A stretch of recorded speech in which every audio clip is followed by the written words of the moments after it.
I find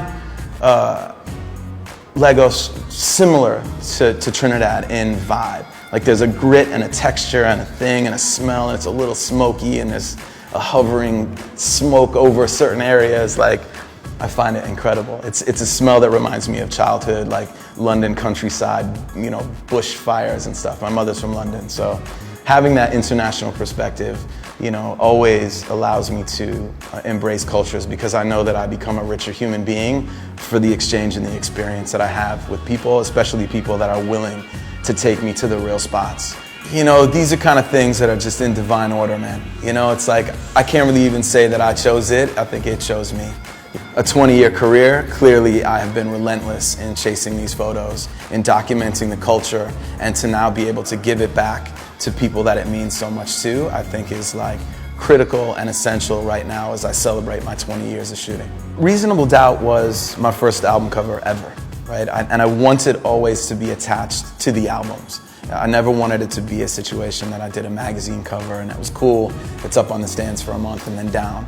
Like, I wanted to be seamless with the music for all time, you know? So you look back at a Reasonable Doubt album, 20 years later, my work is forever fused to the music, and there's no way to subtract it, you know what I mean? Really, my photography is about the moments. Moments that will never be the same again, moments that are constantly changing, you know, and that's what it is. That's what a photographer does. They stop time, you know, and this moment is never gonna be the same again. This is never happening the way it's happening right now. And I think thinking about that, walking in with that understanding, granted I'm shooting stills and stopping split seconds, you know, I think that was always sort of the motivation. Take a defining photo of that person in that moment for that project and have it forever be seamed to the music. That was the richest way that I could work. I'd say a portrait session is sort of like one of the shots that would fall within 10 shots that needed to be done for an album cover.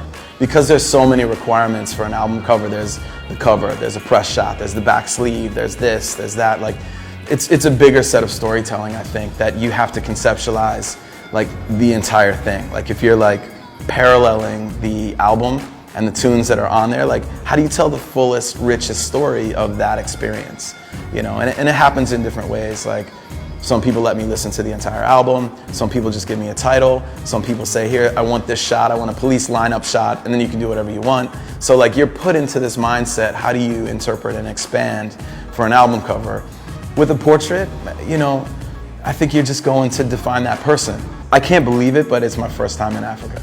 Like, anywhere, like I hit Nigeria first. That's the soil that I touched, and I will never forget it for that reason, because I've wanted to be here for a really long time. This was something special that was elusive for me, and now it's like, it's here and it's exciting, and you're embracing me, and I'm sharing my work. Like, that's incredible, man. I'm Jonathan Mannion, you're live with me in Nigeria, and this is The Guardian TV.